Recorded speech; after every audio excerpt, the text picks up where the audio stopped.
এখানে আমাদের ব্যারিস্টার সুমন, এদিকে আবু জাহেল এমপি সাহেব, তারা আমরা কিন্তু সব বর্ডার দখল করে ফেলবো। চাইতে পারবেন না। আপনারা কেন ব্যারিস্টার সুমনকে বাঁচাইতে আসছেন না? কেন আপনারা এখন পর্যন্ত তথ্য দিতে পারেন না? আপনারা দুর্নীতি করে তাকে মানলে আপনারা দুর্নীতি করতে পারবেন? পারবেন না, পারবেন না। সারা দেশের জনগণ আপনাদেরকে প্রতিহত করবে।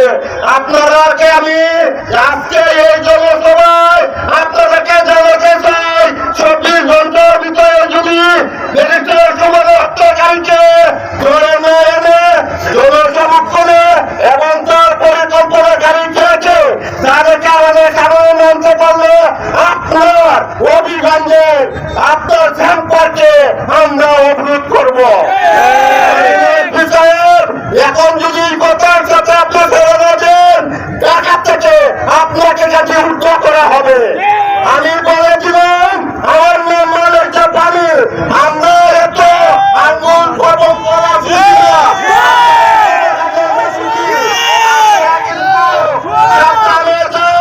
আপনারা প্রশাসন থেকে এই খবর আসছে ব্যারিস্টার সুমনকে মারবে। আপনারা প্রশাসন, আপনারা সমাধান এবং হবিগঞ্জে যত থানা কর্মচারী আছে, আপনাদের প্রয়োজনীয় আছে, সবাইকে নিয়ে এখন থেকে রাস্তায় নেমে যান। আপনারা এই গণনা করেন, আপনারা সন্ত্রাসীকে আপনারা বলতে পারেন নাই, আপনারা পরিচয় দিচ্ছেন।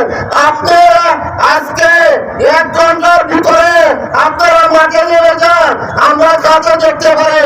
যদি না করেন আমি আবারও বলছি আপনাকে অবরোধ করা হবে। কেন সন্ত্রাসীকে করতে পারেন না? কেন কেন কেন করতে হবে? এবং আমাদের সুন্দরগঞ্জ প্রশাসন কি করতেছে? তিনি আমাদেরকে এই খবর দিচ্ছে, উনি কি করতেছে? আপনারা মাঠে নেমে যান, জনগণের সাথে সাথে কাজ করে এসির তলে বসে আপনারা কলম গুটালে চলবে না। আপনাদের ভালো মানুষকে ধরবেন না, সন্ত্রাসীকে ধরেন।